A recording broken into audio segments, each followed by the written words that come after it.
ನಮಸ್ಕಾರ ಸ್ನೇಹಿತರೆ, ಟೈಮ್ ನೋಡ್ಬೋದು 1 ಗಂಟೆ 16 ನಿಮಿಷ ಆಗಿದೆ. ಡೇಟು 14ನೇ ತಾರೀಕು. ಇವತ್ತು ಬಂದಿದ್ದೀನಿ ಡ್ಯೂಟಿಗೆ. ಸೊ ಆಲ್ಮೋಸ್ಟು ಬೆಳಗ್ಗೆ ಒಂದು 7 ಗಂಟೆಗೇ ಆನ್ ಮಾಡಿದೆ ಡ್ಯೂಟಿನ. ಆದರೆ ಡ್ಯೂಟಿ ಸಿಕ್ಕಿದ್ದು ತುಂಬ ಲೇಟು. ಎಲ್ಲಿಗೆ ಸಿಗ್ತಿದೆ ಎಲ್ಲ ಬಾಡಿಗೆನೂ ಹೊಡಿತಾ ಇದ್ದೀನಿ. ಸ್ಟಿಲ್ ಎಷ್ಟಾಗಿದೆ ಅಂತಂದರೆ 682. ಇದರಲ್ಲಿ 0, ಇದರಲ್ಲೂ 0, ಇದರಲ್ಲಿ ಒಂದರಲ್ಲಿ ಮಾತ್ರ ಮಾಡಿದ್ದೀನಿ. ಪ್ಲಸ್ ಓಲಾದಲ್ಲೇ ಒಂದು ಡ್ಯೂಟಿ ಮಾಡಿದ್ದೀನಿ. ಒಂದೇ ಟ್ರಿಪ್ಪು. ಓಲಾದಲ್ಲಿ ಅಷ್ಟು ಟ್ರಿಪ್ ಮಾಡ್ತಾ ಇಲ್ಲ. ಯಾವುದೋ ಬೆಳಗ್ಗೆ ಒಂದು ಸಿಕ್ತು ಅಂತ ಹಾಕೊಂಬಂದೆ. 304 ರೂಪಾಯಿ ಇದು ಇವತ್ತಿನ ನನ್ನ ಅರ್ನಿಂಗ್ಸ್ ಆಗಿದೆ. ಅದರ ಜೊತೆಗೆ ಒಂದು ಟ್ರೇಡ್ ಕೂಡ ತಗೊಂಡಿದ್ದೀನಿ. ಆಯ್ತಾ? ಸೊ ಟ್ರೇಡ್ ಯಾವುದರಲ್ಲಿ ತಗೊಂಡಿದ್ದೀನಿ ಅಂತ ಕೇಳೋದಾದರೆ ಟಾಟಾ ಮೋಟಾರ್ ಶಾರ್ಟ್ ಸೇಲ್ ಮಾಡಿರೋದಿದು. ಸೊ ನನ್ನ ಎಷ್ಟು ಗಂಟೆಗಪ್ಪ ನಾನಿದು ಟ್ರೇಡ್ ಹಾಕಿದ್ದು ಎಕ್ಸಿಕ್ಯೂಟ್ ಮಾಡಿದ್ದು ಅಂತ ನೋಡೋದಾದರೆ ಇಲ್ಲಿ ನೋಡ್ಬೋದು 12 ಗಂಟೆ 42 ನಿಮಿಷ ಬೆಳಗ್ಗೆಯಿಂದನೂ ನೋಡ್ತಾ ಇದ್ದೆ. ಅದಕ್ಕಿಂತ ಇಂಪಾರ್ಟೆಂಟ್ ವಿಷಯ ಏನಪ್ಪ ಅಂತಂದರೆ ಇವತ್ತು ಟಾಟಾ ಮೋಟಾರು ಸಿಕ್ಕಾಬಟ್ಟೆ ಬುಲಿಶ್ ಆಗಿದೆ. ಸೊ ನೋಡ್ಬೋದು ಆಲ್ಮೋಸ್ಟು 2% ಬುಲಿಶ್ ಇರುವಂಥದ್ದು. ಆದರೂ ನಾವು trend is friend until it bend ಅಂತಾರೆ. ಬಟ್ ಏನಂತಂದರೆ ಟ್ರೆಂಡ್ ಬಂದು ಇದು ಪಾಸಿಟಿವ್ ಇರೋದು. ನಾನು ಅಂದರೆ ಶಾರ್ಟ್ ಸೆಲ್ ಮಾಡಿದ್ದೀನಿ. ನೋಡೋಣ, ನಂದು ಒಂದು ಇದು ಕೂಡ ಹಾಕಿದ್ದೀನಿ, ಸ್ಟಾಪ್ ಲಾಸ್ ನೋಡ್ಬೋದು. ಆಲ್ಮೋಸ್ಟ್ ಒಂದು 60-65 ರೂಪಾಯಿ ಅಷ್ಟು ನಾನು ಸ್ಟಾಪ್ ಲಾಸ್ ಕೂಡ ಹಾಕಿದ್ದೀನಿ. ಪ್ರಾಫಿಟ್ ಬಂದುಬಿಟ್ಟು 0, 70 ಪೈಸಾ, 1 ರೂಪಾಯಿ, 2 ರೂಪಾಯಿ ಅಂತ ಹಿಂಗೆ ನಡೀತಾ ಇದೆ.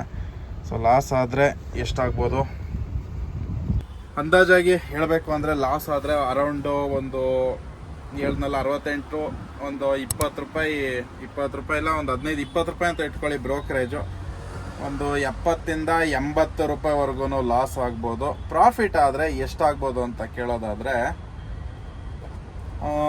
ಆಲ್ಮೋಸ್ಟು ಒಂದು ಸೇಮ್ ಒಂದು 80-90, 100 ರೂಪಾಯಿ ಒಳಗೆ ಅಂತ ಇಟ್ಕೊಳ್ಳಿ, ಅಷ್ಟು ಪ್ರಾಫಿಟ್ ಆಗ್ಬೋದು. ಸೊ ವೆಯ್ಟ್ ಮಾಡೋಣ. ಈಗ ಮತ್ತೆ ಲಾಸ್ ಕಡೆಗೆ ಹೋಗ್ತಿದೆ. ಸೊ ಯಾವ ಸೆಟಪ್ ಅಲ್ಲಪ್ಪ ಇದು ತಗೊಳ್ಳಿಕ್ಕೆ ರೀಸನ್ ಅಂತ ಕೇಳೋದಾದರೆ ಅದನ್ನು ತಿಳಿಸ್ಕೊಟ್ಬಿಡ್ತೀನಿ. ನನ್ನ ಟ್ರೇಡಿಂಗ್ ಸೆಟಪ್ ತುಂಬಾ ಈಸಿ ಇರೋದಾಯ್ತಾ. ಸೊ ಅಂತ ತುಂಬ ಕಷ್ಟಕರವಾಗೇನು ಇಟ್ಕೊಂಡಿಲ್ಲ, ತುಂಬಾ ಸಿಂಪಲ್ಲು. ನೋಡ್ಬೋದು ಡೈಲಿ ಕ್ಯಾಂಡಲ್ ಆದರೆ ಎಷ್ಟು ಬುಲಿಶ್ ಆಗಿದೆ ಅಂತ ಅಂದ್ಬಿಟ್ಟು ನಾವೊಂದು ಕೆಲಸ ಮಾಡೋಣ, 30 ಮಿನಿಟ್ಸ್ ಕ್ಯಾಂಡಲ್ಗೆ ಹೋಗೋಣ. ನಾನು ಜಾಸ್ತಿ ಯೂಸ್ ಮಾಡೋದು 30 ಮಿನಿಟ್ಸ್ ಕ್ಯಾಂಡಲು. ಡೇ ಟ್ರೆಂಡಿಗೋಸ್ಕರ ಯಾವ ಟ್ರೆಂಡಲ್ಲಿದೆ ಅಂತ ನೋಡಲಿಕ್ಕೆ. ಮತ್ತು ಇದು 30 ಮಿನಿಟ್ಸ್ ಬಂದುಬಿಟ್ಟು ಅನಾಲಿಸಿಸ್ಗೋಸ್ಕರ, ಆಯಿತಾ. ಸೊ ಇಲ್ಲಿ ನೋಡ್ಬೋದು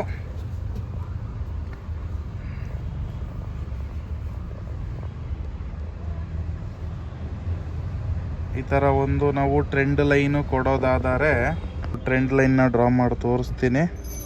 ಅರ್ಧ ಗಂಟೆ ಕ್ಯಾಂಡಲಲ್ಲಿ ಬಂದು ಒಂದು ನೀವು ನೋಡ್ಬೋದು ಇಲ್ಲಿ ಬ್ರೇಕೌಟ್ ಆಗಿದೆ, ಆಯಿತಾ. ಸೊ ಬ್ರೇಕೌಟ್ ಆದಾಗ ಎಲ್ಲರೂ ಬೈ ಕಡೆಗೆ ಯೋಚನೆ ಮಾಡ್ತಾರೆ. ಬಟ್ ನಾನು ಯೋಚನೆ ಮಾಡೋದು ಸ್ವಲ್ಪ ಡಿಫ್ರೆಂಟಾಗೆ. ಸೊ ಕನ್ಫರ್ಮೇಷನ್ ಕೊಡ್ತೀನಿ, ಸುಮ್ಮನೆ ಏನು ನಾನು ರ್ಯಾಂಡಮ್ ಟ್ರೇಡ್ ಏನು ತೊಗೊಂಡಿಲ್ಲ. ಸೊ ಯಾವಾಗಲೂ ಈ ಟ್ರೆಂಡ್ ಲೈನ್ ಬ್ರೇಕ್ ಡೌನ್ ಆಯಿತು. ಬ್ರೇಕ್ ಡೌನ್ ಆದಮೇಲೆ ಒಂದು ಸತಿ ಕೆಳಗೆ ಟಚ್ ಆಗಬೇಕು ಟ್ರೆಂಡ್ ಲೈನ್ ಟಚ್ ಆಗಿ ಮತ್ತೆ ಬುಲಿಶ್ ಮೂಮೆಂಟಿಗೆ ಬರೋದು, ಆಯಿತಾ. ಸೊ ಈ ಥರ ಯಾವುದೇ ಸೆನಾರಿಯೋ ಇಲ್ಲ. ಸೊ ಇದ್ದಿದ್ದಂಗೆ ಏನಾಗೋಯ್ತು, ಇಲ್ಲಿ ನೀವು ನೋಡ್ಬೋದು ಸ್ಟ್ರೈಟಾಗಿ ಈ ಜಾಗದಲ್ಲಿ ಸುಮ್ಮನೆ ಒನ್ ಸೈಡ್ ಮೂವ್ಮೆಂಟ್ ಕೊಡ್ತಿದೆ. ಸ್ಟಾಕ್ ಮಾರ್ಕೆಟ್ ಯಾವತ್ತೂ ಒನ್ ಸೈಡ್ ಮೂವ್ಮೆಂಟ್ ಕೊಡೋದಿಲ್ಲ, ಆಯಿತಾ. ಸೊ ಹಂಗಾಗಿ ನಾನು ವೆಯ್ಟ್ ಮಾಡ್ತಾಯಿದ್ದೀನಿ. ಅದ್ರ ಜೊತೆಗೆ ಇನ್ನೊಂದು ವಿಷಯ, ಇಲ್ಲಿ 2 ಕಿಲೋಮೀಟ್ರ್ ಪಿಕಪ್ ಬರ್ತಿದೆ, ಅದು ವರ್ತಿಲ್ಲ. 2 ಕಿಲೋಮೀಟ್ರ್ ಪಿಕಪ್ ಮಾಡಿ 2 ಕಿಲೋಮೀಟ್ರ್ ಡ್ರಾಪ್ ಮಾಡೋದು 50 ರೂಪಾಯಿಗೆ. ಓಕೆ, ಸೊ ಈ ಜಾಗದಲ್ಲಿ ಒಂದು ನೀವು ನೋಡ್ಬೋದು ಇಲ್ಲಿ ಒಂದು ಗ್ಯಾಪ್ ಕೊಟ್ಟಿದೆ, ಆಯಿತಾ.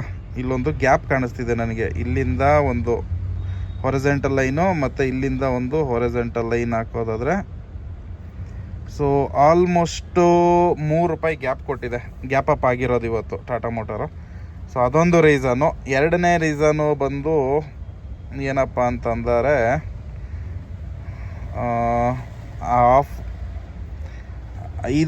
5 ನಿಮಿಷ ಚಾಟಲ್ಲಿ ತೋರಿಸ್ತೀನಿ. ಅಂದರೆ ಡ್ಯೂಟಿ ಮಾಡಿಕೊಂಡು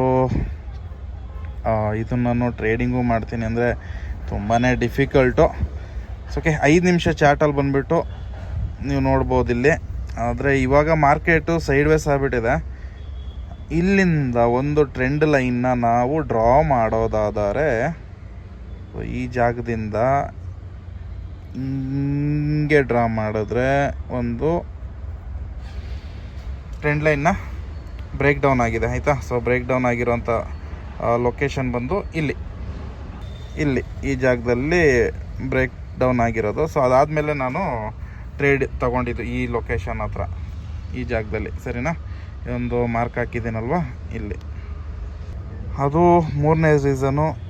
ಇನ್ನೊಂದೇನಪ್ಪ ಅಂತಂದರೆ ಹಿಂಗೆ ಸ್ವಲ್ಪ ನಿಮಗೆ ಕ್ಲಿಯರಾಗಿ ಕಾಣಿಸ್ಲಿ, ಒಂದು 15 ನಿಮಿಷ ಚಾರ್ಟಿಗೆ ಹೋದರೆ ಇದೊಂದು ರೈಸಿಂಗ್ ವೆಜ್ ಮಾಡ್ತಿದೆ. ನಾನು ಹೊರಜೆಂಟಲ್ ಲೈನ್ನ ಡಿಲೀಟ್ ಮಾಡ್ತೀನಿ. ಹೊರಜೆಂಟಲ್ ಲೈನ್ನ ಡಿಲೀಟ್ ಮಾಡಿದ್ರೆ ಇಲ್ಲಿಗೊಂದು ನಾನು ನಿಮಗೆ ಕ್ಲಿಯರ್ ಕಟಾಗಿ ಗೊತ್ತಾಗ್ಬಿಡ್ಲಿ ಒಂದು ಟ್ರೆಂಡ್ ಲೈನ್ನ ಡ್ರಾ ಮಾಡ್ತೀನಿ. ಇದು ಅಷ್ಟು ವ್ಯಾಲಿಡ್ ಇಲ್ಲ ಈ ಟ್ರೆಂಡ್ ಲೈನ್. ನಾನು ಏನು ಮಾಡ್ತಾಯಿದ್ದೀನಿ ಅದನ್ನು, ಸೊ ಜಸ್ಟ್ ನಾವು ಪ್ಯಾಟರ್ನ್ ಕಂಡುಹಿಡಿಯೋಕ್ಕೋಸ್ಕರ ಅಷ್ಟೇ ಇದನ್ನು ಯೂಸ್ ಮಾಡೋದು. ಒಂದು ಪ್ಯಾಟರ್ನ್ ಕಾಣ್ತಿದೆ ನನಗೆ, ಅದನ್ನು ನಿಮಗೆ ತಿಳಿಸ್ಕೊಡ್ತಾಯಿದ್ದೀನಿ. ಅದು ಏನಪ್ಪ ಅಂತ ಅಂದರೆ ಇಲ್ಲಿ ನೀವು ಕ್ಲಿಯರಾಗಿ ನೋಡ್ಬೋದು, ಒಂದು ಬೇರ್ ಫ್ಲ್ಯಾಗ್ ಕಾಣ್ತಿದೆ ನನಗೆ. ಇದೇನು ಕಾಣ್ತಿದೆ, ಈ ಲೈನು ಇದಲ್ವಾ, ಈ ಟ್ರೆಂಡ್ ಲೈನ್ ಬಂದುಬಿಟ್ಟು ಬ್ರೇಕ್ಔಟ್ ಆಯಿತು, ಮತ್ತೆ ಮೇಲೆ ಹೋಗಿದೆ. ಆಮೇಲೆ ಇದು ಪೋಲ್ ಅಂತ ಅಂದ್ಕೊಳ್ಳಿ, ಇದು ಫ್ಲ್ಯಾಗ್ ಅಂತ ಅಂದ್ಕೊಳ್ಳಿ. ಅಂದ್ಕೊಳೋದನ್ನು ಅದೇ ಥರನೇ ಇರೋದು. ಸಾರಿ, ಈ ಮೊಬೈಲಲ್ಲಿ ಮಾಡೋದ್ರಕ್ಕೆ ಸ್ವಲ್ಪ ಕಷ್ಟ. ಇದು ಫ್ಲ್ಯಾಗು, ಓಕೆ, ಇದು ಫ್ಲ್ಯಾಗು, ಇದು ಪೋಲು. ಇದು ನಮಗೆ ನಾರ್ಮಲಾಗಿ ಕಾಣ್ತಿರೋದು ನನ್ನ ಕಣ್ಣಿಗೆ. ಸೊ ಒಬ್ಬೊಬ್ಬರಿಗೆ ಒಂದೊಂದು ಥರ ಕಾಣಿಸುತ್ತೆ, ಬಟ್ ನನಗೆ ಕಾಣ್ತಿರೋದು ಬೇರ್ ಫ್ಲ್ಯಾಗ್ ಥರನೇ. ಸೊ ಅದನ್ನು ಬ್ರೇಕ್ಔಟ್ ಅಂದರೆ ಬ್ರೇಕ್ ಡೌನ್ ಆಗಿದೆ. ಸೊ ನೋಡೋಣ, ಮೋಸ್ಟ್ಲಿ ನನ್ನ ಅಂದ್ಕೊಂಡಿರೋದು ಇಟ್ಸ್ ಎಲ್ಲಿ ಗಂಟ ಬರ್ಬೋದು ಅಂತ ಕೇಳೋದಾದರೆ ಇಲ್ಲಿ ಒಂದು ಲೈನ್ ಹಾಕ್ತೀನಿ. ಸೊ ಇಲ್ಲಿ ಗಂಟ ಬರೋ ಅಂಥ ಚಾನ್ಸಸ್ ಇದೆ. ಓಕೆ, ಸೊ ಎಲ್ಲಿ ಗಂಟ ಅಂತಂದರೆ ಈ ಹೊರಜೆಂಟಲ್ ಲೈನ್ ಏನು ನೋಡ್ತಿದ್ದೀರಾ, 769 ರೂಪಾಯಿವರೆಗೂ ಬರಬಹುದು ಆಯಿತಾ ಸ್ನೇಹಿತರೆ. ಬ್ಯಾಕ್ ಟು ಪವಿಲಿಯನ್ 19 ರೂಪಾಯಿ 20 ರೂಪಾಯಿ ಅಷ್ಟು ಪ್ರಾಫಿಟ್ ತೋರಿಸ್ತಿದೆ. ನೋಡೋಣ ಏನಾಗುತ್ತೆ ಅಂದ್ಬಿಟ್ಟು. ಸೊ ನಾನು ಆಲ್ರೆಡಿ ನನ್ನ ಸ್ಟಾಪ್ ಲಾಸ್ ಕೂಡ ನಾನು ಹಾಕಿಟ್ಟಿದ್ದೀನಿ. ಸ್ಟಾಪ್ ಲಾಸ್ ನೋಡ್ಬೋದು. ಟ್ರಿಗರ್ ಪ್ರೈಸ್ ಬಂದುಬಿಟ್ಟು 782.20 ಇಂದ ಹಿಡಿದು 782.15. ಸ್ವಲ್ಪ ಮಿಸ್ಟೇಕ್ ಆಗಿದೆ, ತೊಂದರೆ ಇಲ್ಲ. ಓಕೆ, ಸೊ ನಮ್ಮ ಪ್ರಾಫಿಟ್ ಬಂದುಬಿಟ್ಟು 14-15 ಈ ಥರ ನಡೀತಾ ಇದೆ.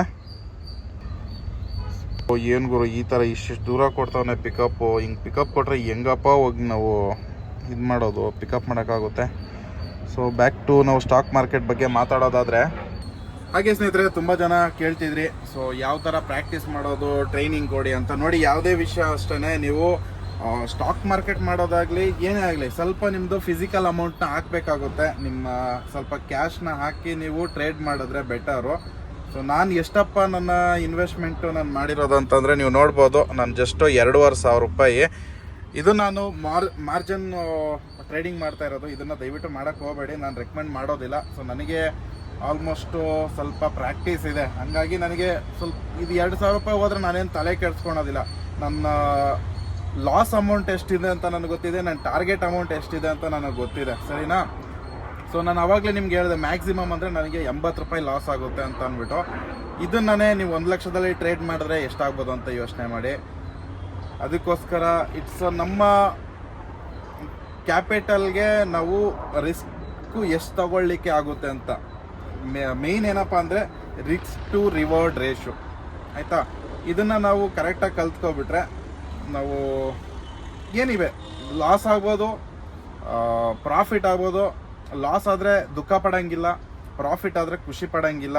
It's a part of the game ಅಂತ ಅಂದ್ಬಿಟ್ಟು ನಾವೇನು ಮಾಡಬೇಕು, ಜಸ್ಟ್ ಪ್ರಾಕ್ಟೀಸ್ ಎಷ್ಟು ಮಾಡ್ತೀವಿ ಅಷ್ಟು ನಮಗೆ ನಮ್ಮ ಸೈಕಾಲಜಿ ಮತ್ತು ನಮ್ಮ ಒಂದು ಮೈಂಡಲ್ಲಿ ಒಂದು ಸೇರ್ತಾ ಹೋಗುತ್ತೆ, ನಮ್ಗೆ ಗೊತ್ತಾಗ್ತಾ ಹೋಗುತ್ತೆ.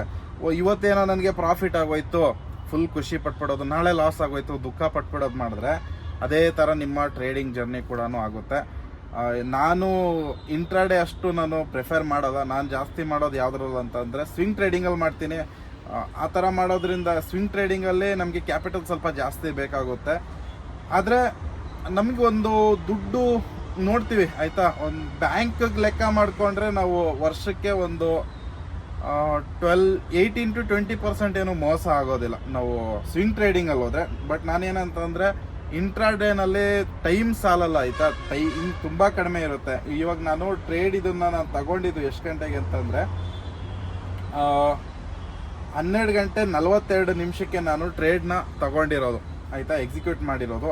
ಇನ್ನು ನನ್ನ ಹತ್ರ ಇರೋದು ಬರೀ ಎಷ್ಟು, ಈಗ 12:45 ಅಲ್ವಾ, 1:45, 2:45, 2.5 ಅವರ್ ಅಷ್ಟೇ ನನ್ನ ಹತ್ರ ಟೈಮ್ ಇರೋದು. 3:45ವರೆಗೂ ಇಲ್ಲ. ಸ್ಟಾಕ್ ಮಾರ್ಕೆಟ್ ಬಂದ್ಬಿಟ್ಟು 3:30 ಕ್ಲೋಸ್ ಆಗುತ್ತೆ. ಬಟ್ ಏನಂತಂದರೆ ಸೆಟಲ್ಮೆಂಟ್ ಟೈಮ್ ಬಂದ್ಬಿಟ್ಟು 3:20 ಇರುತ್ತೆ. ಸೊ 3 ಗಂಟೆ ಮೇಲೆ ಯಾವುದೇ ಥರ ಟ್ರೇಡ್ನ ನಾವು ಇಟ್ಕೋಬಾರ್ದು. ಲಾಸ್ ಆಗಲಿ ಅದು ಪ್ರಾಫಿಟ್ ಆಗಲಿ ಎಕ್ಸಿಟ್ ಆಗ್ತಾ ಇರಬೇಕು, ಸರಿನಾ? ಹಂಗಾಗಿ ನೀವು ನಿಜವಾಗ್ಲೂ ಪ್ರಾಕ್ಟೀಸ್ ಮಾಡಬೇಕು. ನಾನು ಮಾಡಲೇಬೇಕು ಅಂದರೆ ಜಸ್ಟ್ 2,000-5,000 ರೂಪಾಯಿಂದ ಪ್ರಾಕ್ಟೀಸ್ ಮಾಡಿ. ಅದು ಹೋಯ್ತು ಅಂದರೂ ಕೂಡ ನಿಮಗೇನು ಬೇಜಾರು ಅನಿಸಲ್ಲ. ಎಲ್ಲೋ ನೋಡಿಕೊಂಡು ಯಾರೋ ಒಂದು ಟಿಪ್ ಕೊಡ್ತಾರೆ ಅಂತ ಅಂದ್ಬಿಟ್ಟು ನೀವೇನಾದರೂ ಜಾಸ್ತಿ ಅಮೌಂಟು 50,000 1 ಲಕ್ಷ ತಂದುಬಿಟ್ಟು ಎಲ್ಲ ಸಾಲ ಮಾಡಿ ನಾನು ದೊಡ್ಡ ಟ್ರೇಡರ್ ಆಗಿಬಿಟ್ಟಿದ್ದೀನಿ, ಯೂಟ್ಯೂಬಲ್ಲಿ ಏನೋ ಮಾಡಿ ತೋರಿಸ್ತಿದ್ದಾರೆ ಅಂತ ಅಂದ್ಬಿಟ್ಟು ಅದ್ರ ಬಗ್ಗೆ ಹಂಗೆ ಹೋಗಕ್ಕೆ ಹೋಗ್ಬೇಡಿ ಆಯಿತಾ. ಇಂಟ್ರಾಡೇಗೆ ಆದಷ್ಟು ನೀವು ಅವಾಯ್ಡ್ ಮಾಡಿ. ನಿಮ್ಮ ಹತ್ರ 1 ಲಕ್ಷ ಇತ್ತು ಅಂತಂದರೆ ಬೆಟರ್ ಏನಪ್ಪ ಅಂತಂದರೆ ಸ್ವಿಂಗ್ ಟ್ರೇಡಿಂಗ್ ಹೋಗಿ. ಸ್ವಿಂಗ್ ಟ್ರೇಡಿಂಗ್ ನೀವು ಕಲ್ತ್ಕೊಂಡ್ರೆ ನಿಮ್ಗೆ ಈಸಿ ಇರುತ್ತೆ. ಮತ್ತು ತಿಂಗಳಲ್ಲಿ ಒಂದು ಅಮೌಂಟ್ ಮಾಡ್ಬೋದು ಗುರು. 1 ಲಕ್ಷ ಆಗ್ತು ಅಂತಂದರೆ ಯೋಚನೆ ಮಾಡಿ ಒಂದು 5-6 ಸಾವಿರ 10 ಸಾವಿರವರೆಗೂ ಮಾಡ್ಬೋದು. ಆದರೆ ಅದಕ್ಕೆ ಪ್ರಾಕ್ಟೀಸ್ ಬೇಕು. ಸುಮ್ಮನೆ ಇವತ್ತು ನಾನು ಹೇಳಿದ್ದೀನಿ ಹಿಂಗೆ ಮಾಡಿ ಹಂಗೆ ಮಾಡಿ ಅಂದಿದ ತಕ್ಷಣ ಆಗಲ್ಲ. ಟ್ರೆಂಡು, ಮಾರ್ಕೆಟ್ ಟ್ರೆಂಡು ಮತ್ತು ಸೆಂಟಿಮೆಂಟು, ಮಾರ್ಕೆಟ್ ಏನು ನ್ಯೂಸ್ ನಡೀತಾ ಇದೆ, ಗ್ಲೋಬಲ್ ನ್ಯೂಸು, ಏನು ಟ್ರೆಂಡ್ ನಡೀತಾ ಇದೆ, ಮತ್ತು ಯಾವ ಥರ ಬಿಹೇವಿಯರ್ ಇದೆ ಅನ್ನೋದನ್ನೆಲ್ಲ ತಿಳ್ಕೊಂಡು ಮಾಡ್ಬೋದು. ಇಲ್ಲ ಸುಮ್ಮನೆ ನಾನು ರ್ಯಾಂಡಮ್ ಟ್ರೇಡಿಂಗ್ ಮಾಡ್ತೀನಿ ಅಂದರೆ 100% ಲಾಸ್ ಆಗುತ್ತೆ. ಮತ್ತು ನೀವು ಈಗ ಕೇಳ್ಬೋದು, ಇಷ್ಟೆಲ್ಲ ನಿನ್ಗೆ ಗೊತ್ತಿದ್ರೆ ನೀನು ಯಾಕಪ್ಪ ಆಟೋ ಓಡಿಸ್ಕೊಂಡು ಮಾಡ್ತೀನಿ ಅಂತಂದರೆ, ನೋಡಿ ನಾನು ನಿಮ್ಗೆ ಹೇಳಿದೆ, ನನ್ನ ಮೇಯ್ನ್ ಬಂದುಬಿಟ್ಟು ನನಗೆ ಬಿಸ್ನೆಸ್ ಇರೋದು ನನ್ನ ಆಟೋದಲ್ಲೇ. ನನಗೆ ಅಷ್ಟು ಕ್ಯಾಪಿಟಲ್ ಇಲ್ಲ ನನ್ನ ಹತ್ರ ಡೇ ಟ್ರೇಡಿಂಗ್ ಮಾಡಲಿಕ್ಕೋಸ್ಕರ ನಾನು ಸ್ವಿಂಗ್ ಟ್ರೇಡಿಂಗ್ ಕಡೆನೇ ಕಂಫರ್ಟಬಲ್ ಇರೋದು. ಯಾಕಂತಂದರೆ ಡೇ ಟ್ರೇಡಿಂಗಲ್ಲಿ ಟೈಮ್ ಸಾಲಲ್ಲ. ನೀವೇನಾದರೂ ಇವತ್ತು ಒಂದು ವೇಳೆ ನನಗೆ ಲಾಸ್ ಆಗೋಯ್ತು ಅಂದ್ಬಿಟ್ಟು ಅದನ್ನು ಕ್ಯಾರಿ ಫಾರ್ವರ್ಡ್ ಮಾಡ್ತೀನಿ ಅಂತ ಹೋಗ್ಬಿಟ್ರೆ ಏನಾಗ್ಬಿಡುತ್ತೆ, ನೆಕ್ಸ್ಟು ನಿಮಗೆ ಗ್ಯಾಪ್ ಸಿಗಲ್ಲ ಆಯಿತಾ. ನಾಳೆಗೆ ಸಪೋಸು ಇವತ್ತಿನ ಟ್ರೇಡ್ನ ಇವತ್ತೇ ಅದು ಲಾಸ್ ಆಗಲಿ ಪ್ರಾಫಿಟ್ ಆಗಲಿ ಇವತ್ತೇ ಸ್ಕ್ವೈರ್ ಆಫ್ ಮಾಡಬೇಕು. ಅದನ್ನು ನೀವು ಕ್ಯಾರಿ ಫಾರ್ವರ್ಡ್ ಮಾಡಿಬಿಟ್ರೆ ನನಗೆ ನಿಮ್ಮದು ಬರೀ ರಿಸ್ಕ್ ತಗೊಳೋದು ಕೆಪಾಸಿಟಿ ಇರೋದು ಬರೀ 500 ರೂಪಾಯಿ. ಅದು 1,000, 2,000, 3,000 ಡೌನ್ ಆಗೋಯ್ತು, ಅದೇನಾದರೂ ನಿಮ್ಗೆ ಲಾಸ್ ಆಗೋಯ್ತು ಅಂದರೆ ನಿಮ್ಗೆ ಅನಿಸುತ್ತೆ ಅಯ್ಯೋ ಇಷ್ಟಾಗೋಯ್ತಲ್ಲ, ಒಂದು ಕೆಲಸ ಮಾಡೋಣ, ಇದು ಹಿಂಗೆ ಇರಲಿ, ನಾಳೆ ಮೇಲೆ ಹೋಗ್ಬೋದು ಅಂತ. ಮತ್ತು ನಾಳೆ ಗ್ಯಾಪ್ ಡೌನ್ ಆಗ್ಬೋದು, ಇಲ್ಲ ಗ್ಯಾಪ್ ಅಪ್ ಆಗ್ಬೋದು, ಇಲ್ಲ ಇನ್ನು ಕೆಳಗೇನು ಇನ್ನೂ ಲಾಸ್ ಜಾಸ್ತಿ ಆಗ್ಬೋದು. ಸೊ ಅದಕ್ಕೋಸ್ಕರ ಇಂಟ್ರಾಡೇನಲ್ಲಿ ಬಂದುಬಿಟ್ಟು ಟೈಮ್ ಸಾಲಲ್ಲ. ಸೊ ಆ ರೀಸನಿಂದ ಅಷ್ಟೇ ಲಾಸ್ ಅಥವಾ ಪ್ರಾಫಿಟ್ ಏನೇ ಆಗಲಿ ಅವತ್ತಿಂದ ಅವತ್ತಿಗೆ ಮುಗಿಸ್ಬಿಡ್ಬೇಕು. ಅದನ್ನು ಯಾವುದೇ ಕಾರಣಕ್ಕೂ ಕ್ಯಾರಿ ಫಾರ್ವರ್ಡ್ ಮಾಡೋಕ್ಕೆ ಹೋಗಬಾರ್ದು ಅನ್ನೋದು ನಾನು ಕಲ್ತಿರೋದು. ಸೊ ಮುಂದಿನ ದಿನಗಳಲ್ಲಿ ತಿಳಿಸ್ಕೊಡ್ತೀನಿ ಯಾವ್ಯಾವ ಥರ ಟ್ರೇಡ್ ಮಾಡ್ಬೋದು ಅಂತ. ಇವಾಗ ನೋಡ್ಬೋದು ಜಸ್ಟು ನಡೀತಾ ಇದೆ 21 ರೂಪಾಯಿ, 19 ರೂಪಾಯಿ ಅಪ್ ಡೌನ್ ಆಗ್ತಿದೆ. ಈ ಥರ 2 ಕಿಲೋಮೀಟ್ರ್ ಪಿಕಪ್ ಬರ್ತಿದೆ. ಇದಾಗಲ್ಲ, ಆಲ್ಮೋಸ್ಟು ಟೈಮು ಆಯ್ತಾ ಬಂತು, ಊಟದ ಸಮಯ. ಸೊ ಇನ್ನು ಇಲ್ಲೇ ಒಂದು ಕಡೆ ನೆರಳಲ್ಲಿ ನಿಲ್ಸ್ಕೊಂಡಿದ್ದೀನಿ. ಸಿಕ್ಕಾಬಟ್ಟೆ ಬಿಸಿಲು, ರೋಡು ಧೂಳು, ಮತ್ತು ಇದೇ ಥರ ನಡೀತಾ ಇದೆ. ಊಟ ತಂದಿದ್ದೀನಿ, ಇಲ್ಲೇ ಊಟ ಗೀಟ ಮಾಡಿಕೊಂಡು ನೋಡೋಣ. ಸೊ ತುಂಬ ಲಾಂಗ್ ಆಗ್ಬಿಡುತ್ತೆ ವಿಡಿಯೋ, ಸ್ವಲ್ಪ ಲಾಂಗ್ ಆಗ್ಬೋದು, ಅಡ್ಜಸ್ಟ್ ಮಾಡ್ಕೊಳ್ಳಿ. ಕಲಿಬೇಕು ಅಂತಂದರೆ ಸ್ವಲ್ಪ ಟೈಮ್ ಕೊಡಲೇಬೇಕಾಗುತ್ತೆ. 1 ನಿಮಿಷ 2 ನಿಮಿಷ ರೀಲ್ಸ್ ಮಾಡಿದ್ರೆ ನಿಮಗೂ ಅರ್ಥ ಆಗಲ್ಲ. ಅದಕ್ಕೋಸ್ಕರ ಸ್ವಲ್ಪ ಲಾಂಗ್ ಇರುತ್ತೆ. ನೋಡೋಣ, ನಿಮ್ಗೆ ಅಪ್ಡೇಟ್ ಮಾಡ್ತೀನಿ, ನಾನು ಪ್ರಾಫಿಟ್ ಮಾಡ್ತೀನ ಲಾಸ್ ಮಾಡ್ತೀನಿ ಅಂತ ನೋಡೋಣ. ಜಸ್ಟು 14 ಕ್ವಾಂಟಿಟಿ ಅಷ್ಟೇ ನಾನು ತಗೊಂಡಿರೋದಾಯ್ತಾ ಸ್ನೇಹಿತರೆ. ಈಗ ಒಂದು ಸ್ಟಾಪ್ ಲಾಸ್ನ ಬಂದುಬಿಟ್ಟು ನಾನು ಟ್ರೇಲ್ ಮಾಡೋಣ ಅಂದ್ಕೊಂಡಿದ್ದೀನಿ. ಎಲ್ಲಿಗೆ ಅಂತಂದರೆ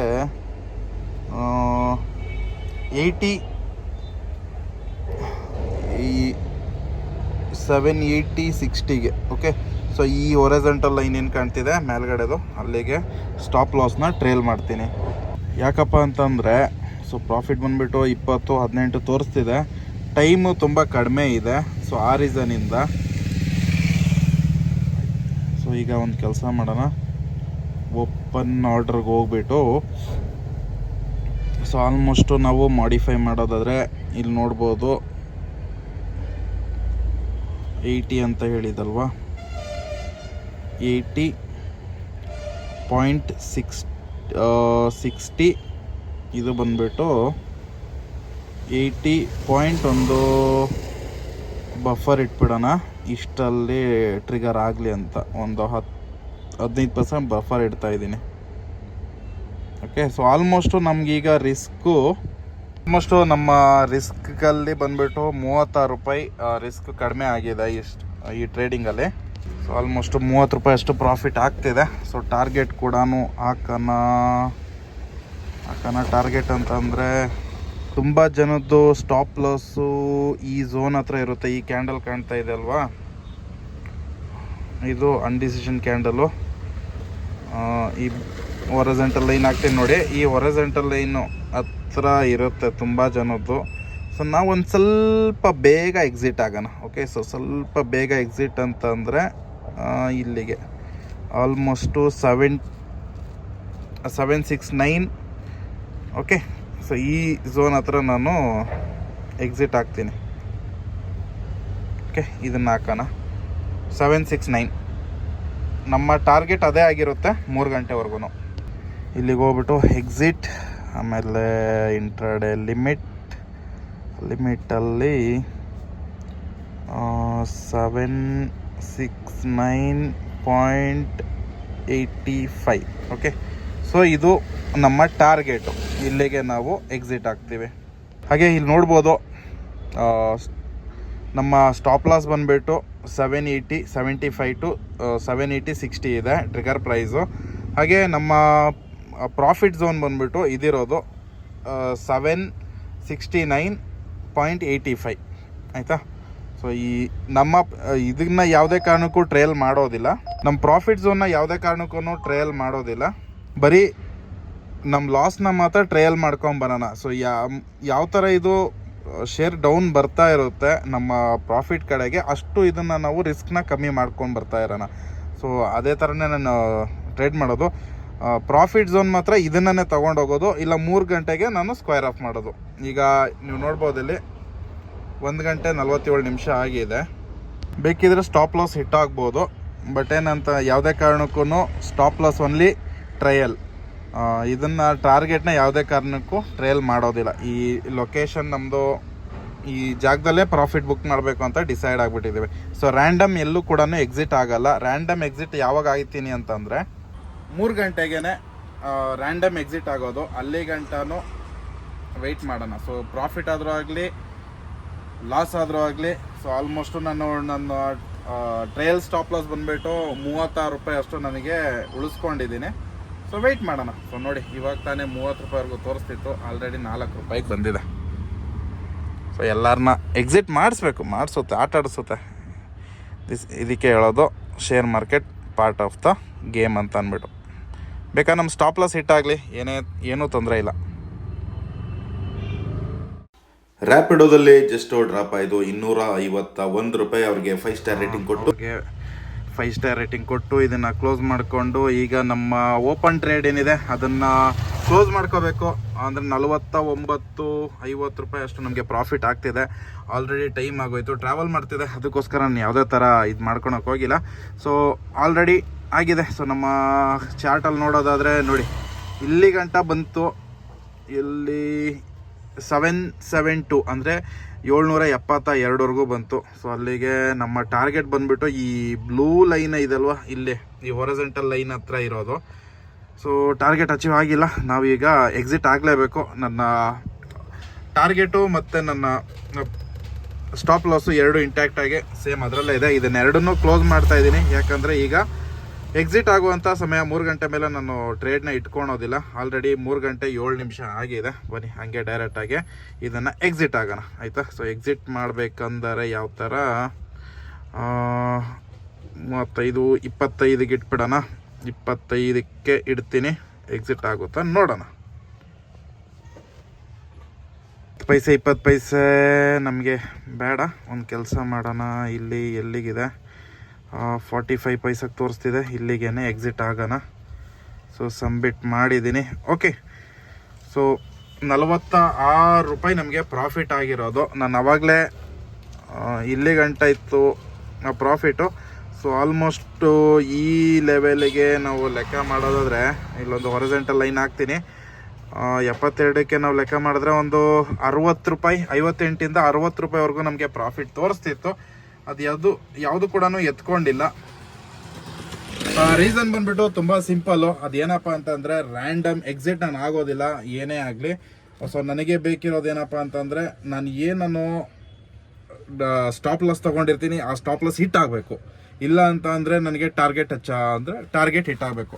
ಸೊ ಇದು ನಾನು ಟ್ರೇಡಿಂಗ್ ಮಾಡೋ ಸ್ಟೈಲು. ಯಾವುದೇ ಕಾರಣಕ್ಕೂ ಲಾಸ್ ಆಗ್ತಿದೆ ಅಂತ ಅಂದ್ಬಿಟ್ಟು ರ್ಯಾಂಡಮ್ ಆಗಿ ಎಕ್ಸಿಟ್ ಆಗೋದು, ರ್ಯಾಂಡಮ್ ಪ್ರಾಫಿಟ್ ಎತ್ಕೊಂಡು ಹೋಗೋದು ಅದು ಸೀನೇ ಇಲ್ಲ.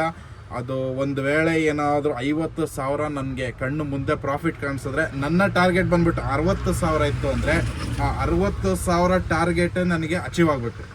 ಆಯಿತಾ? ಅದು ಬಂದ್ಬಿಟ್ಟು 50,000ಕ್ಕೆ ರ್ಯಾಂಡಮಾಗಿ ಹೋಗಲ್ಲ. ಬಟ್ ಮೇನ್ಲಿ ಏನಪ್ಪ ಅಂದರೆ ನಾನು ಹೇಳೋದ್ನಲ್ಲ, ಒಂದು ಅರೌಂಡ್ ಅಂದಾಜಾಗೆ ಒಂದು ಆಗಿರುತ್ತಲ್ವ, ಅಂದರೆ ಟೈಮ್ ಆದಾಗ ನಾನು ಎಕ್ಸಿಟ್ ಆಗ್ತೀನಿ, ರ್ಯಾಂಡಮ್ ಎಕ್ಸಿಟು. ಇಲ್ಲ ಅಂತಂದರೆ ಯಾವುದೇ ಕಾರಣಕ್ಕೂ ರ್ಯಾಂಡಮ್ ಎಕ್ಸಿಟ್ ಮಾತ್ರ ನಾನು ಆಗೋದಿಲ್ಲ. ಅದು ಅವಾಗಿಂದನೇ ಮೈಂಡ್ ಸೆಟ್ ಮಾಡ್ಕೊಂಬಂದ್ಬಿಟ್ಟಿದ್ದೀನಿ. ತುಂಬ ಯಾರಾದರೂ ಹೊಸದಾಗಿ ಟ್ರೇಡ್ ಮಾಡ್ತಿದ್ರೆ ಅವ್ರಿಗೆ ಅನಿಸುತ್ತೆ ಹೆಂಗೋ ಸಿಗ್ತೈತಲ್ಲಪ್ಪ, ಬಿಡಪ್ಪ ಎತ್ಕೊಂಡು ಹೋಗ್ಬಿಡೋಣ, ಅದು ಸಿಗುತ್ತಾ ಇಲ್ವಾ ಅಂತ ಅನಿಸುತ್ತೆ. ಸರಿನಾ? ಸೊ ಇವತ್ತಿನ ಟ್ರೇಡ್ ಬಂದ್ಬಿಟ್ಟು ನೋಡ್ಬೋದು, ಒಂದೇ ಟ್ರೇಡ್ ಎಕ್ಸಿಕ್ಯೂಟ್ ಮಾಡಿರೋದು. ಒಟ್ಟು 14 ಕ್ವಾಂಟಿಟಿ ಬೈ ಮಾತ್ರ ಸೇಲ್ ಆಗಿದೆ.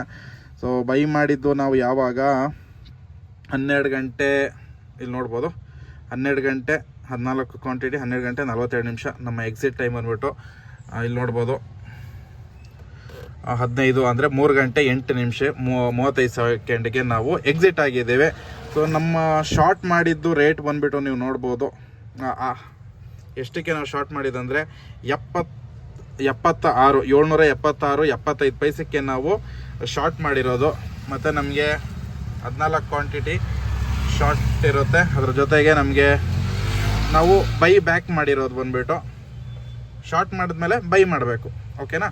ಸೊ ನಮಗೆ ಆಲ್ಮೋಸ್ಟು 3 ರೂಪಾಯಿ 73 773.45 ಪೈಸೆ. ಸ್ನೇಹಿತರೆ, ನಮಗೆ ನೋಡ್ಬೋದು ಸಿಕ್ಕಿರೋದು ಒಂದು ಶೇರ್ ಮೇಲೆ 3 ರೂಪಾಯಿ ಪ್ರಾಫಿಟ್ ಆಯಿತಾ ಮಾಡಿರೋದು. ಇಂಟು 14 46 ರೂಪಾಯಿ. ಇಲ್ಲೆಷ್ಟಾಗಿದೆ ನಮ್ಮ ಪೋರ್ಟ್ಫೋಲಿಯೋದಲ್ಲಿ ನೋಡಿದ್ರೆ 46 ರೂಪಾಯಿ 20 ಪೈಸೆ. ಇದರಲ್ಲಿ ಬ್ರೋಕರೇಜ್ ಒಂದು ಎಷ್ಟು ಹೋಗ್ಬೋದು ಅಂತಂದರೆ, ಟ್ಯಾಕ್ಸು ಬ್ರೋಕರೇಜ್ ಎಲ್ಲ ತೆಗ್ದಾಕಿದ್ರೆ ಒಂದು 15 ರೂಪಾಯಿ ತೆಗ್ದಾಕನ. 15 ರೂಪಾಯಿ ತೆಗೆದ್ರೆ 31 ರೂಪಾಯಿ ನಮ್ಮ ಪ್ರಾಫಿಟ್ಟು. ನಾನು ಬಳಸಿದ ಕ್ಯಾಪಿಟಲ್ ಎಷ್ಟಪ್ಪ ಅಂದರೆ 2,307 ರೂಪಾಯಿ ಆಯಿತಾ. ಈ ಕ್ಯಾಪಿಟಲ್ಗೆ 2,300 ರೂಪಾಯಿ ನಮ್ಮ ಕ್ಯಾಪಿಟಲ್ಗೆ ನಾವು 30 ರೂಪಾಯಿ ಗಳಿಸಿದ್ದೀವಿ ಅಂತಂದರೆ ಎಲ್ಲ ಚಾರ್ಜಸ್ ಎಲ್ಲ ಕಟ್ಟಾಗಿ, ಇದು ಟ್ಯಾಕ್ಸ್ ಎಲ್ಲ ಕಟ್ಟಾಗಿ 1% ಮಾಡಿದ್ದೀವಿ. ಸೊ ಡೈಲಿ ಇದೇ ಥರ ಮಾಡೋಕ್ಕಾಗುತ್ತಾ? It can possible or not. ಯಾಕಂತಂದರೆ ಇಂಟ್ರಾಡೇನಲ್ಲಿ ಬಂದುಬಿಟ್ಟು ಹೇಳೋಕ್ಕಾಗಲ್ಲ ಒಂದೇ ಥರನೇ ಇರುತ್ತೆ ಅಂತ ಅಂದ್ಬಿಟ್ಟು. ಸೊ ನೋಡೋಣ ಹಿಂಗೆ. ಇವಾಗ ಇನ್ಮೇಲೆ ಸ್ನೇಹಿತರೆ ಆಟೋ ಡ್ರೈವಿಂಗ್ ವಿತ್ ಇದನ್ನು ಕೂಡ ಟ್ರೈ ಮಾಡ್ತೀನಿ, ಟ್ರೇಡಿಂಗ್ ಮಾಡೋಕೆ ಕೂಡ ಇಂಟ್ರಾಡೇನಲ್ಲಿ. ಬಟ್ ಕ್ಯಾಪಿಟಲ್ ಅಂದರೆ ದೊಡ್ಡದಾಗಿ ಏನು ಯೂಸ್ ಮಾಡಲ್ಲ, ಮ್ಯಾಕ್ಸಿಮಮ್ ಅಂತಂದರೆ 5,000 ಒಳಗೇನೆ. ಸರಿನಾ? ಸೊ ನೋಡೋಣ. ಇವತ್ತು ನಮ್ಮ ಪ್ರಾಫಿಟ್ಟು 31 ರೂಪಾಯಿ. ಖರ್ಚು ವೆಚ್ಚಗಳೆಲ್ಲ ಕಳೆದು ನಮಗೆ ಸಿಕ್ಕಿರೋದು ಪ್ರಾಫಿಟ್ಟು 31 ರೂಪಾಯಿ. ಇವತ್ತಿನ ದಿವಸ ಟ್ರೇಡಿಂಗ್ನಲ್ಲಿ ಮುಗೀತು. ಇನ್ನು ಅದ್ರ ಬಗ್ಗೆ ತಲೆ ಕೆಡಿಸ್ಕೊಳೋಂಥದ್ದು ಏನಿಲ್ಲ, ಅದನ್ನು ಬಿಟ್ಟಾಕೋಣ. ಸೊ ಬ್ಯಾಕ್ ಟು ನಮ್ಮ ಡ್ಯೂಟಿಗಳು, ಆಟೋ ಡ್ಯೂಟಿ ಮಾಡ್ಕೋಬೇಕು. ಸೊ ಇದೇ ರೀಸನ್ಗೆ, ಯಾಕಂದರೆ ತುಂಬ ಜನ ಅನ್ಕೋತಾರೆ ಶೇರ್ ಮಾರ್ಕೆಟಲ್ಲಿ ದುಡ್ಡು ಹಾಕಿ ನಾವು ಪ್ರಾಫಿಟ್ ಮಾಡ್ಕೋಬೋದಲ್ಲ ಅಂತ. ಅಷ್ಟು ಈಸಿ ಇಲ್ಲ. ಸೊ ಮೇಯ್ನ್ ನಮ್ಮದು ಏನಪ್ಪ ಸೋರ್ಸ್ ಆಫ್ ಇನ್ಕಮ್ಮು, ನಂದು ಸೋರ್ಸ್ ಆಫ್ ಇನ್ಕಮ್ಮು ಮೇಯ್ನ್ ಬಂದುಬಿಟ್ಟು ಆಟೋ ರಿಕ್ಷಾ. ಇನ್ನು ಕೆಲವೊಬ್ಬರಿಗೆ ಜಾಸ್ತಿ ಎಲ್ಲ ದುಡ್ಡಲ್ಲಿ ಮಾಡ್ತಾರಲ್ವ ಸ್ಟಾಕ್ ಟ್ರೇಡಿಂಗ್, ಅವ್ರಿಗೆಲ್ಲ ಬಂದುಬಿಟ್ಟು ಇರುತ್ತೆ. ಅವ್ರಿಗೇನೋ ಅಪಾರ್ಟ್ಮೆಂಟ್ ಕೊಟ್ಟಿರ್ತಾರೆ ಬಾಡಿಗೆಗೆ, ಬೇರೆ ಬೇರೆ ಬಿಸ್ನೆಸ್ ಇರುತ್ತೆ, ಅದರಿಂದ ಅವ್ರಿಗೆ ಇನ್ಕಮ್ ಬರುತ್ತೆ. ಅದರಲ್ಲೂ ಅವರು ಒಂದು ಲ್ಯಾಪ್ಟಾಪ್ ಇಟ್ಕೊಂಡು ಒಳ್ಳೆ ಒಂದು 10 lakh 15 lakh 20 lakh ಅಷ್ಟು ಕ್ಯಾಪಿಟಲ್ ಇಟ್ಕೊಂಡು ಡೈಲಿ ಟ್ರೇಡ್ ಮಾಡಿದ್ರೆ ಅವ್ರಿಗಷ್ಟು ಎಫೆಕ್ಟ್ ಅನ್ಸಲ್ಲ. ಮತ್ತು ಅವ್ರಿಗೆ ಮೈಂಡು ಫ್ರೀ ಆಗಿರುತ್ತೆ ಆಯಿತಾ. ನಾವು 3 ಕೆಲಸ 2 ಕೆಲಸ ಮಾಡ್ಕೊಂಡು ಆಗಲ್ಲ. ಸೊ ನಾನು 3 ಕೆಲಸ ಮಾಡ್ತಾಯಿದ್ದೀನಿ. ಇವು ನೋಡ್ಬೋದು, ಇವಾಗ ಆಟೋ ಓಡಿಸ್ತಾ ಇದ್ದೀನಿ, ಅದ್ರ ಜೊತೆ ಈ ವಿಡಿಯೋ ಮಾಡ್ಕೊತಾ ಇದ್ದೀನಿ, ಅದ್ರ ಜೊತೆಗೆ ಟ್ರೇಡಿಂಗ್ ಅಂತಂದರೆ ಬ್ರೈನ್ಗೆ ಸಿಕ್ಕಾಬಟ್ಟೆ ಕನ್ಫ್ಯೂಷನ್ ಆಗುತ್ತೆ. ಸೊ ಎಟ್ ಅ ಟೈಮ್ ಒಂದೇ ಕೆಲಸನೇ ಮಾಡೋಕ್ಕಾಗೋದು. ಸೊ ಆ ರೀಸನಿಂದ ನಾನು ಇಂಟ್ರಾಡೇ ಟ್ರೇಡಿಂಗಲ್ಲಿ ಅಷ್ಟು ಇನ್ವಾಲ್ವ್ ಆಗ್ತಾ ಇಲ್ಲ. ಆದಷ್ಟು ಒಂದು ಫನ್ಗೆ, ಒಂದು ಸುಮ್ಮನೆ ನಮ್ಮ ಒಂದು ಎಕ್ಸ್ಪೀರಿಯನ್ಸ್ಗೋಸ್ಕರ ಈ ಥರ ಒಂದು ಸಣ್ಣ ಪುಟ್ಟ ಒಂದು 5,000 ಒಳಗಡೆ ನಾನು ಟ್ರೇಡಿಂಗ್ ಮಾಡೋದು. ಜಾಸ್ತಿ ಬಂದ್ಬಿಟ್ಟು ಸ್ವಿಂಗ್ ಟ್ರೇಡಿಂಗ್ ಮಾಡ್ತೀರಿ, ಅಂದರೆ BTST, by today cell tomorrow ಆ ಥರ. ಇಲ್ಲ ಅಂತಂದರೆ ಯಾವುದೇ ಥರ ಫ್ಯೂಚರ್ ಮತ್ತು ಆಪ್ಷನ್ ಯಾವುದ್ರಲ್ಲೂ ಟ್ರೇಡ್ ಮಾಡ್ತಾ ಇಲ್ಲ. ಸೊ ಬನ್ನಿ ಈಗ ನಮ್ಮ ರೆಗ್ಯುಲರ್ ಡ್ಯೂಟಿನ ಸ್ಟಾರ್ಟ್ ಮಾಡೋಣ ಒಂದೊಂದೇ. ಸೊ ಆಲ್ಮೋಸ್ಟು ಈಗ ನಾನು ಎಷ್ಟು ಮಾಡಿದ್ದೀನಿ ಅಂತಂದರೆ 3:15 ಟೈಮ್. ಈಗ 3:15 ಇಲ್ಲಿವರೆಗೂ ಎಷ್ಟಾಗಿದೆ ಅಂತ ಕೇಳೋದಾದರೆ ಸೊ ಆಲ್ಮೋಸ್ಟ್ ಆಗಿದೆ ಸ್ನೇಹಿತರೆ. ನನಗೆ ಒಂದು 1,000 ರೂಪಾಯಿ ನಿಯರ್ ಬೈ ಮಾಡಿದೆ. ಫೈನಲಿ ಮನೆಗೆ ಬಂದಾಯಿತು. ಟೈಮ್ ನೋಡ್ಬೋದು 21:49 ಅಂತಂದರೆ ಕರೆಕ್ಟಾಗಿ 9:50 ಆಗಿದೆ. ಹೇಳ್ಬೇಕು ಅಂತಂದರೆ ಒಂದೇ ಒಂದು ಡ್ಯೂಟಿ, ಒಂದು 10 ಕಿಲೋಮೀಟ್ರ್ ಬಾಡಿಗೆ ಲಾಸ್ಟಲ್ಲಿ ಸಿಕ್ಕಿದ್ದಿದ್ರೆ ನನ್ನ ಟಾರ್ಗೆಟ್ ಇವತ್ತು ಅಚೀವ್ ಆಗಿರೋದು. ಟಾರ್ಗೆಟ್ ಅಚೀವ್ ಆಗಿಲ್ಲ. ಸಿಕ್ಕಾಪಟ್ಟೆ ಚಳಿ. ಒಂದು ಸಾಯಂಕಾಲ ಒಂದು 7:30-8 ಗಂಟೆ ಮೇಲೆ ಸಿಕ್ಕಾಪಟ್ಟೆ ಚಳಿ ಸ್ಟಾರ್ಟ್ ಆಗುತ್ತೆ. ಅದ್ರ ಜೊತೆಗೆ ಹೇಳ್ಬೇಕು ಅಂತ ಅಂದರೆ ಏನಪ್ಪ ತುಂಬ ಬಾಡಿಗೆಗಳು ತುಂಬ ಡಲ್ ಇದೆ. ಬೆಳಗ್ಗೆ ಚೆನ್ನಾಗಿ ಸೆಟ್ ಆಯಿತು ನನಗೆ. ನೋಡ್ತಾ ಸಾಯಂಕಾಲ ಒಂದು ಪೀಕ್ ಅವರಲ್ಲಿ ಆಲ್ಮೋಸ್ಟ್ 3 ಅವರ್ ಟೈಮ್ ವೇಸ್ಟ್ ಆಗಿದೆ. 6 ಗಂಟೆಯಿಂದ ಒಂದು 7:45-8 ಗಂಟೆವರೆಗೂ ಡ್ಯೂಟಿ ಸಿಕ್ಕಿಲ್ಲ. ಅದಾದಮೇಲೆ ಒಂದು ಬಾಡಿಗೆ ಹೋದೆ. ಎಲ್ಲಿಗೆ ಅಂದರೆ ಪಟಂಡೂರು, ಅಗ್ರಹಾರ, ವೈಟ್ ಫೀಲ್ಡ್ ಕಡೆಗೆ. ಅಲ್ಲೋಗಿ ಡ್ರಾಪ್ ಮಾಡಿದ ಮೇಲೆ ಅಲ್ಲೂ ಆಲ್ಮೋಸ್ಟು ಒಂದು ಅರ್ಧ ಗಂಟೆವರೆಗೂ ಅಲ್ಲೇ ವೆಯ್ಟ್ ಮಾಡಿದೆ. ಮತ್ತು ಅಲ್ಲಿಂದ ಇವಾಗ ಮನೆಗೆ ಖಾಲಿ ಹೊಡ್ಕೊಂಡು ಬಂದಿದ್ದೀನಿ. ಅಲ್ಲಿಂದ ಒಂದು ಇಂದಿರಾನಗರ ಕಡೆಗೆ ಡ್ಯೂಟಿ ಸಿಕ್ತು. ಬಟ್ ಏನಂತಂದರೆ ಅದು ನಾನು ಟ್ರೈ ಮಾಡಿದೆ ಅಕ್ಸೆಪ್ಟ್ ಮಾಡೋಕ್ಕೆ, ಬಟ್ ಸಿಕ್ಕಿಲ್ಲ. ಒಟ್ಟು 20 ಕಿಲೋಮೀಟ್ರು ಮನೆಯವರೆಗೂ ಖಾಲಿ ಹೊಡ್ಕೊಂಡು ಬಂದಿದ್ದೀನಿ ಪಟ್ಟಂಡೂರು ಅಗ್ರಹಾರದಿಂದ. ಸೊ ನನ್ನ ಟಾರ್ಗೆಟ್ ಅಚೀವ್ಗೆ ಜಸ್ಟ್ ಒಂದು 10 ಕಿಲೋಮೀಟ್ರದ್ದು ಒಂದು ಬಾಡಿಗೆ ಸಿಕ್ಬಿಟ್ಟಿದ್ರೆ ಇವತ್ತು ನನ್ನ ಟಾರ್ಗೆಟ್ ಅಚೀವ್ ಆಗಿರೋದು. ಸೊ ಟಾರ್ಗೆಟ್ ಅಚೀವ್ ಆಗಿಲ್ಲ. ಸೊ ನೆಕ್ಸ್ಟ್ ನೋಡಿದ್ರೆ ಇಲ್ಲಿಗೆ ಈ ವಿಡಿಯೋನ ಮುಗಿಸ್ತಾ ಇದ್ದೀನಿ. ವಿಡಿಯೋ ಹೇಗಿತ್ತು ಅಂತ ತಿಳಿಸಿ. ಇಷ್ಟ ಆದರೆ ಕೂಡಲೇ ಲೈಕ್ ಮಾಡಿ, ಸಬ್ಸ್ಕ್ರೈಬ್ ಮಾಡಿಕೊಂಡು ಸಪೋರ್ಟ್ ಮಾಡಿ ಅಂತ ಹೇಳುತ್ತಾ ಮತ್ತೊಂದು ಸಿಗ್ತೀನಿ. ಇಲ್ಲಿವರೆಗೂ ಟೇಕ್ ಕೇರ್, ಬಾಯ್, ನಮಸ್ಕಾರ.